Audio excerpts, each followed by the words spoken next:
La siguiente ponente es Elena Agromayor Navarrete. Ella es arquitecta por la Universidad Politécnica de Madrid, actualmente arquitecta del Instituto de Patrimonio Cultural de España, dentro del área de intervenciones en bienes culturales inmuebles, donde realiza labores de asesoramiento técnico especializado, supervisión y gestión de proyectos de conservación del patrimonio cultural en su dimensión más amplia, estando designada actualmente como arquitecta de la zona de Castilla y León y La Rioja. Además, coordina el Plan Nacional de Arquitectura Tradicional y participa en distintas estrategias nacionales, como la Estrategia Nacional frente al Reto Demográfico o el Cambio Climático. En el ámbito académico, desarrolla una tesis doctoral centrada en la investigación de los instrumentos de salvaguarda de la arquitectura tradicional española en el ámbito rural y ha formado parte de grupos de investigación de la Universidad Politécnica de Madrid.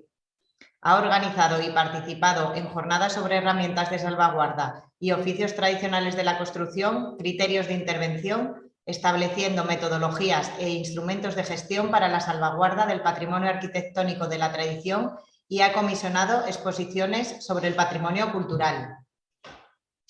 En su conferencia La aplicación de morteros en la arquitectura tradicional, valor cultural y salvaguardia de los oficios vinculados, nos va a mostrar la diversidad de técnicas en las que los morteros tradicionales son protagonistas de nuestros paisajes, representando una gran riqueza y variedad en nuestra geografía. En la arquitectura tradicional, los morteros de yeso, cal y barro toman un gran protagonismo no solo en el revestimiento de paramentos, donde actúa con doble finalidad, la protección frente a las agresiones externas y la mejora del aspecto final de sus paramentos, sino también en distintas técnicas constructivas como la conformación de pavimentos o la construcción de muros de tapia y mampostería. Tanto por su función protectora como por su comportamiento constructivo, su destreza artística, su condición social y cultural y su sostenibilidad, debemos fomentar el uso y recuperación de los materiales y los oficios tradicionales. Así, en esta intervención se pondrá de manifiesto tanto su importancia material como inmaterial. Cuando quieras, Elena. Muchas gracias, Noelia. Agradecerte a ti y a Ana vuestra invitación para que formen parte de estas jornadas y agradeceros también que hayáis hecho un huequito a la arquitectura tradicional para hablar de la importancia de los morteros. Bueno, daros también la enhorabuena por este seminario, que la verdad es que está resultando muy interesante. Voy a compartir la pantalla para poder mostraros la presentación. Bueno, pues como ha comentado Noelia, pues el objetivo de mi intervención es resaltar brevemente el papel que adoptan los morteros tradicionales en la arquitectura tradicional, desgranando un poco los valores culturales que en ellos residen, realizando como un repaso por las técnicas constructivas en las que podemos encontrarlos y reivindicando la importancia que adquiere su conocimiento, conservación y puesta en valor en la salvaguarda de la arquitectura tradicional, uno de los ámbitos patrimoniales de mayor diversidad y carga identitaria. La multitud de técnicas en las que los morteros tradicionales son protagonistas de nuestros paisajes representan una gran riqueza y variedad a lo largo de toda nuestra geografía. A través de las diferentes técnicas de aplicación o materiales expresan no solo el conocimiento y la habilidad del artesano o de la artesana, sino también el carácter del edificio y su importancia, reconociendo pues, los revestimientos, los rejuntados o los elementos decorativos como componentes esenciales e inseparables de la arquitectura y de nuestros paisajes. Como se ha visto a lo largo de las conferencias de la mañana y de ayer, pues asumían una triple función protectora, a la vez que en ocasiones buscaban esa mejora estética de las construcciones. Por un lado, su función profiláctica ayudaba mediante su empleo en revestimientos a controlar epidemias y mejorar la higiene de las estancias. Incluso en determinados momentos históricos, el revestimiento de las viviendas tradicionales y de las iglesias se realizaba por orden real, incitando a la población al encalado general de los edificios, ya fuese revocando la totalidad de las fachadas o limitándola al entorno de las puertas y las ventanas. Por otro lado, también otorgan una protección frente a los agentes externos, como la radiación solar, el viento, las variaciones térmicas y especialmente el impacto directo y la escorrentía del agua, contribuyendo así pues, al confinamiento del material que conforma los muros y forjados y cubiertas, haciéndolos colaborar en su comportamiento mecánico. También tenemos que recordar que en la arquitectura tradicional, la aplicación de revestimientos tradicionales de cal y de yeso tenían un fuerte componente simbólico al emplearse como protección frente a ciertas creencias populares, revistiendo pues, puertas, ventanas o chimeneas o cualquier elemento por el que pudiese acceder el mal a los hogares. Además, estaban también relacionados con otras prácticas y manifestaciones relacionadas pues, con ciclos productivos o festivos. Y en tercer lugar, pues actúan como material de refuerzo, material de junta o material ligante en la construcción de elementos de fábrica, contribuyendo pues, a su asiento y a su trabazón, aportándole cualidades mecánicas de las que ya pues, se ha hablado en las jornadas. En la arquitectura tradicional, igual que en otros ámbitos, pues principalmente encontramos tres tipos de morteros históricos, los realizados a base de cal, de yeso y de barro. En este caso, de la arquitectura tradicional, sobre todo los encontramos en función de la disponibilidad del material de la zona, que podemos encontrar también una combinación entre ellos formando pues, esos morteros mixtos. Los morteros de cal se aplican prácticamente en la totalidad del territorio español, teniendo menor presencia en su franja centro-occidental los yacimientos de caliza. Sin embargo, su acceso era posible a su distribución y transporte, acciones que encarecían también el material. Bueno, como sabéis, se obtiene por transformación físico-química, una transformación físico-química que pasa por la calcinación a altas temperaturas de la piedra caliza y su posterior apagado, obteniendo la cal en polvo o la cal en pasta y añadiéndole diferentes proporciones de agua o de áridos en distintas granulometrías, pues obtenemos lechada de cal, mortero, hormigón, enjabelgados, revocos, pues multitud de productos, aplicaciones y acabados.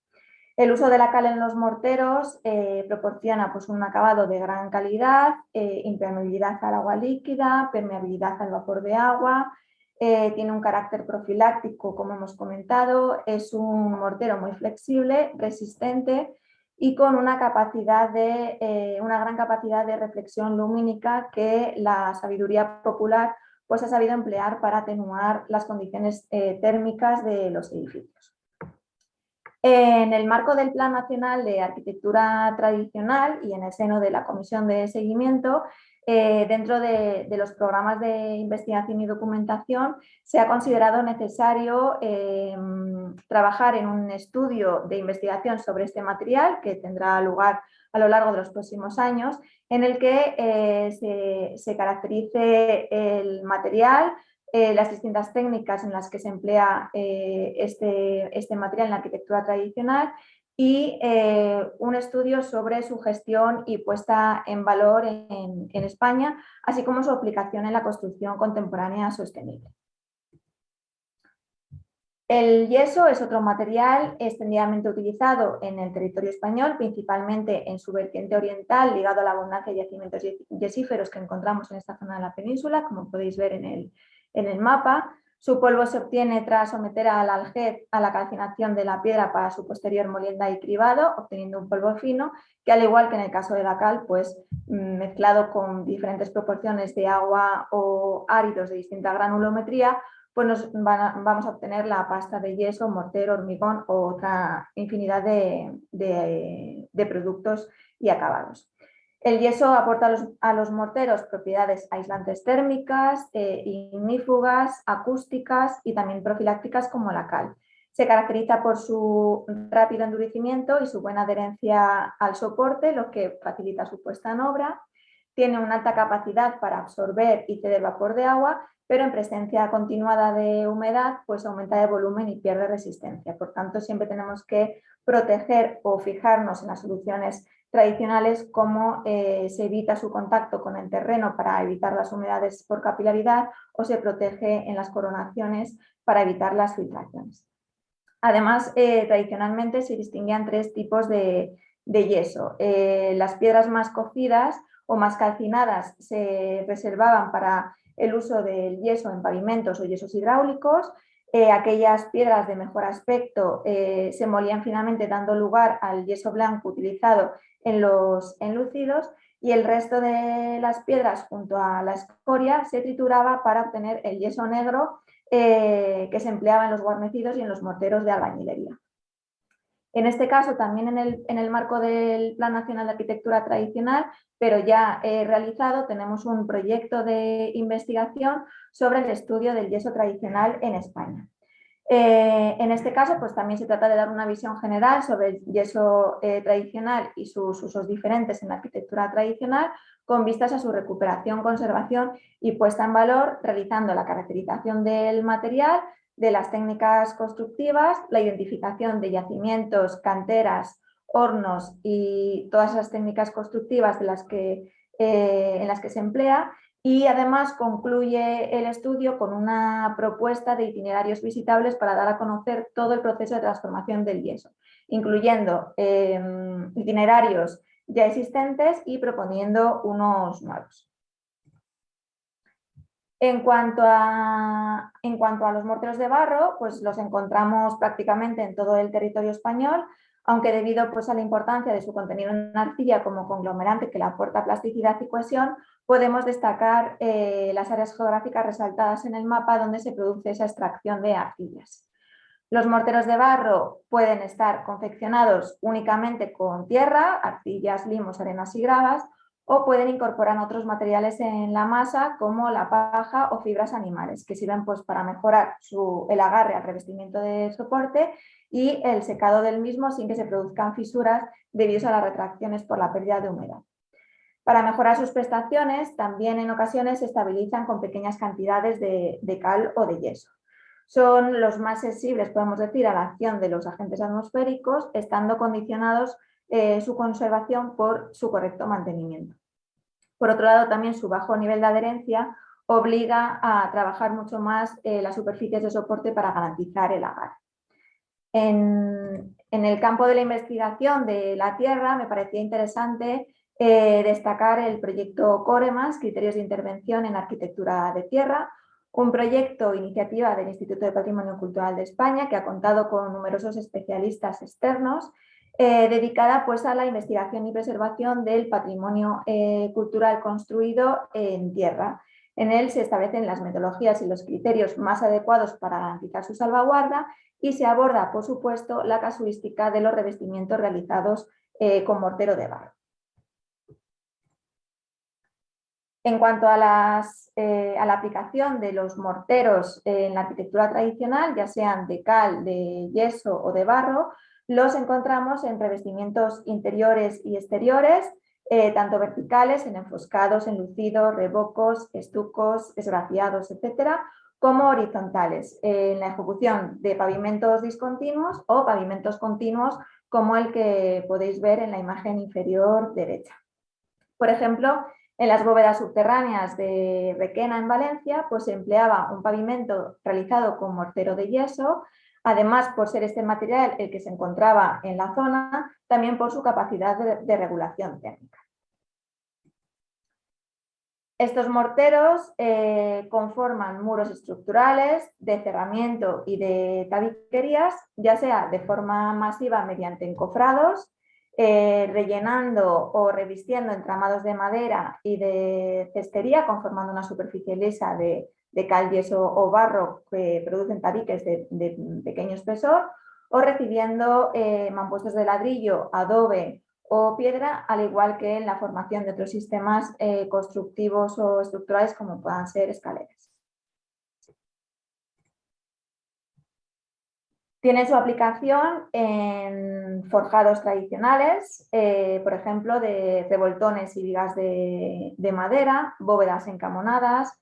bóvedas de fábrica, o como la extremeña que podéis ver en la imagen de la derecha, falsos techos, en los que pues, los morteros de yeso y de cal pues, trabajan conjuntamente con elementos de caña, madera o mampostería.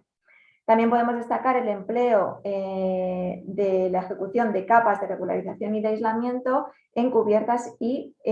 forjados. Por ejemplo, en algunas zonas de España como Granada, Murcia y Almería, o en las Islas Baleares, especialmente en Formentera y en Ibiza, estos morteros de barro se utilizan como aislamiento o impermeabilización, añadiéndoles unas arcillas impermeables. En el caso de las alpujarras, se añade la launa, y en el caso de Islas Baleares el alga de Posidonio, constituyendo pues, soluciones constructivas muy representativas del territorio y de la comunidad que las ha empleado. Encontramos también los morteros de cal y yeso aplicados como refuerzos estructurales en muros de tapia, en los que se incorporan brencas, lunetos, rafas o juntas de mortero de cal o yeso, o bien se realiza una capa protectora a modo de costra exterior. Estos refuerzos son muy comunes en las regiones españolas del Bajo Aragón, el interior de la provincia de Valencia, Castilla-La Mancha y el sureste de Madrid, pudiendo además encontrar no solamente en sí el mortero, sino ya hormigones propios realizados con cal o con yeso.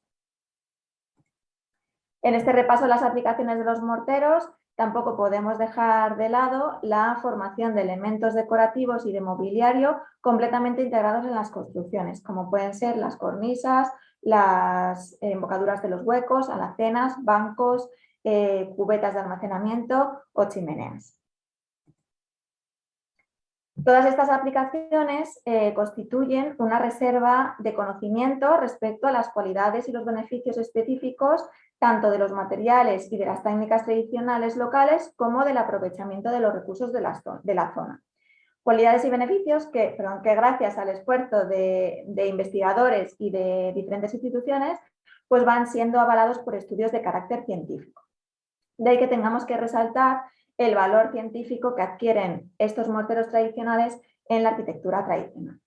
Su aplicación además no solo se extiende a la restauración de la propia arquitectura tradicional, sino también a la restauración monumental y a la nueva arquitectura, desarrollándose pues, un amplio campo de investigación sobre la aplicación de estas técnicas al diseño de la arquitectura contemporánea sostenible.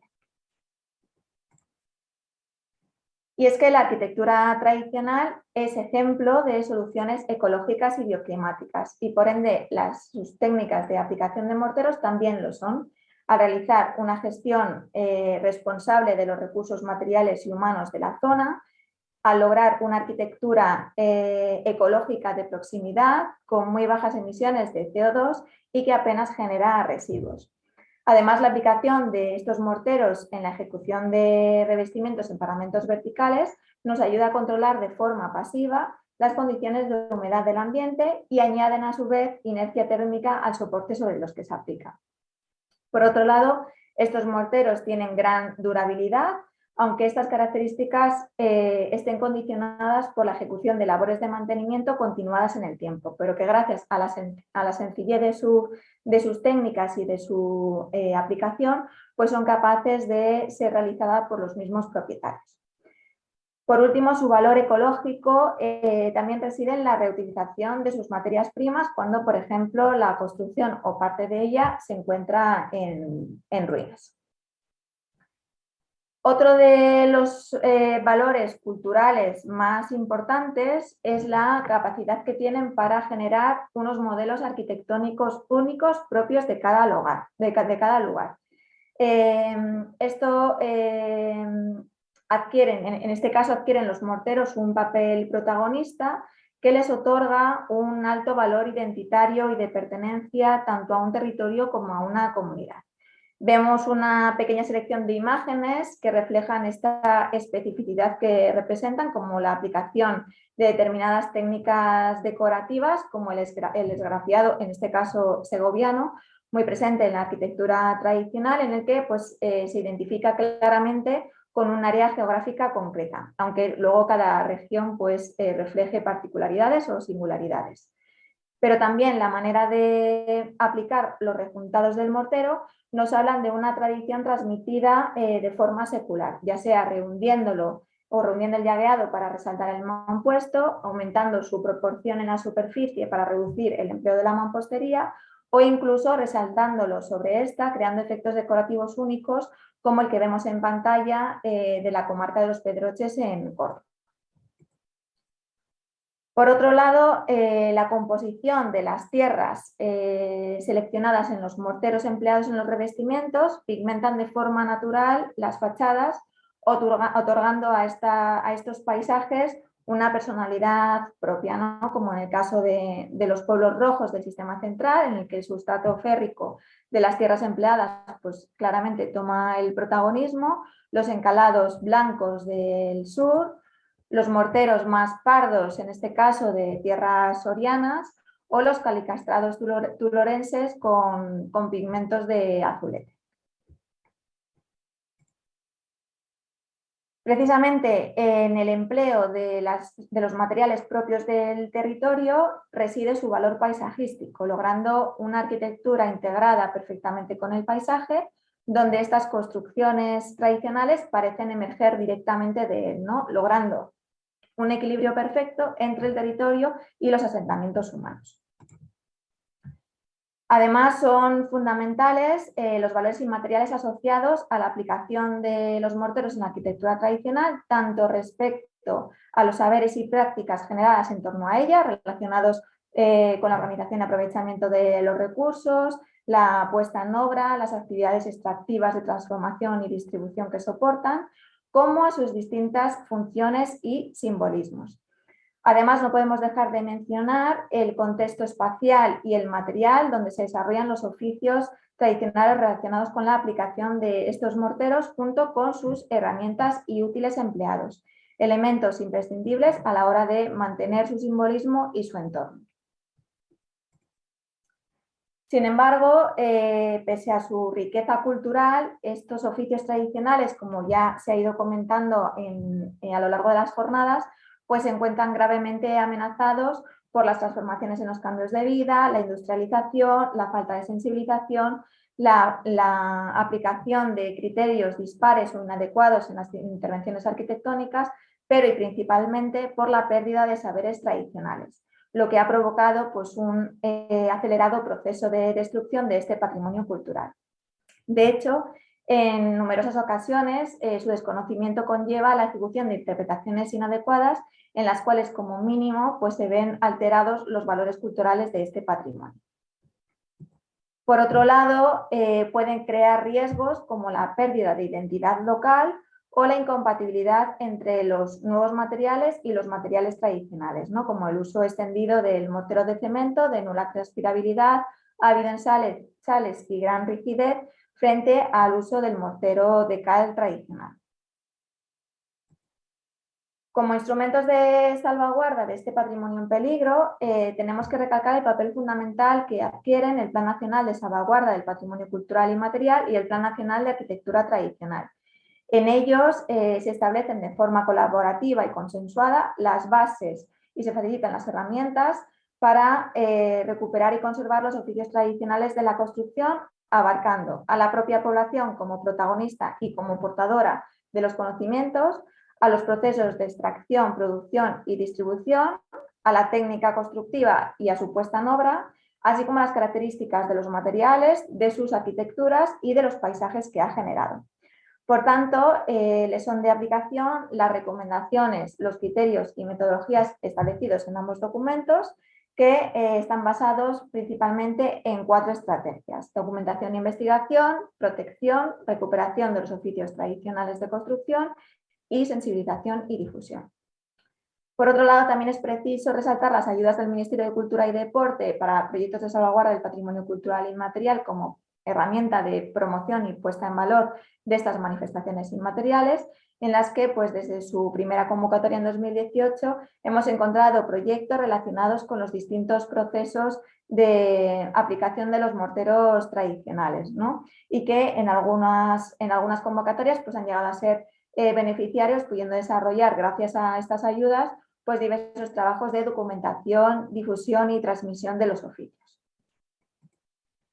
A nivel comarcal, gracias a la implicación de asociaciones, administraciones, entidades locales y sobre todo de los artesanos y las artesanas, se están poniendo en marcha eficaces iniciativas que favorecen una creciente valoración hacia este patrimonio a todos los niveles.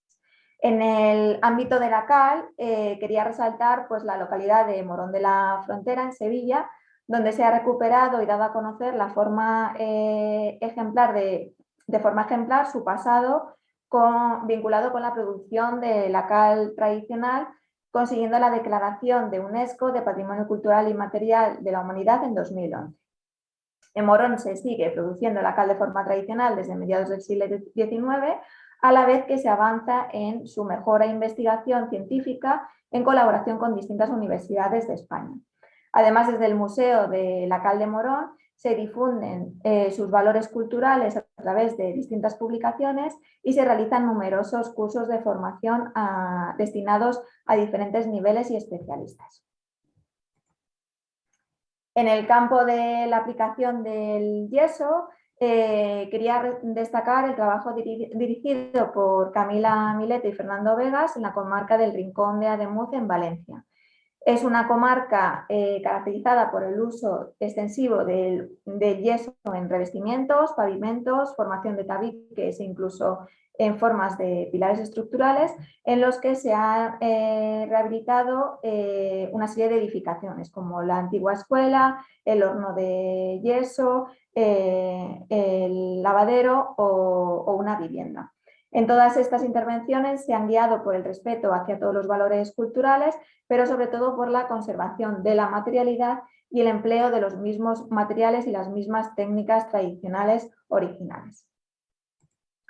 Y por último, en el ámbito de la aplicación de los morteros de barro, pues mencionar la labor de la Fundación Rehabilitar Tierra de Campos, que contribuye a la repoblación de la comarca a través de la recuperación de su patrimonio, en concreto de la arquitectura tradicional y de su patrimonio cultural inmaterial asociado, mediante numerosas iniciativas como esta que muestro de Apadrina un Palomar, en la que se vincula a los propietarios de los palomares tradicionales como centros de producción con cocineros relevantes dentro y fuera de la región de Castilla y León, para que se incorporen en sus menús de nuevo el pichón bravío como un producto culinario de calidad producido en la comarca, posibilitando además la recuperación de estas construcciones y manteniendo sus usos tradicionales y sus oficios tradicionales. Y como conclusión, pues podemos afirmar que la diversidad de técnicas y materiales utilizados en nuestra geografía en la aplicación de morteros en la arquitectura tradicional presentan una gran diversidad y riqueza, tanto por su función protectora, su comportamiento constructivo, su destreza artística, su condición social y cultural y su sostenibilidad. Debemos fomentar el uso y recuperación de los materiales y los oficios tradicionales a través de planes estratégicos de salvaguarda que tengan una visión holística y que se adecúen a las casuísticas de cada caso concreto. Los testimonios directos de las personas que aún conocen y dominan estas técnicas de construcción deben ser documentadas, lo que nos va a permitir registrarlas, reaprender de ellas y garantizar su continuidad y transmisión a las nuevas generaciones, evitando que así desaparezcan, manteniendo las actividades artesanales y favoreciendo el desarrollo profesional de jóvenes emprendedores.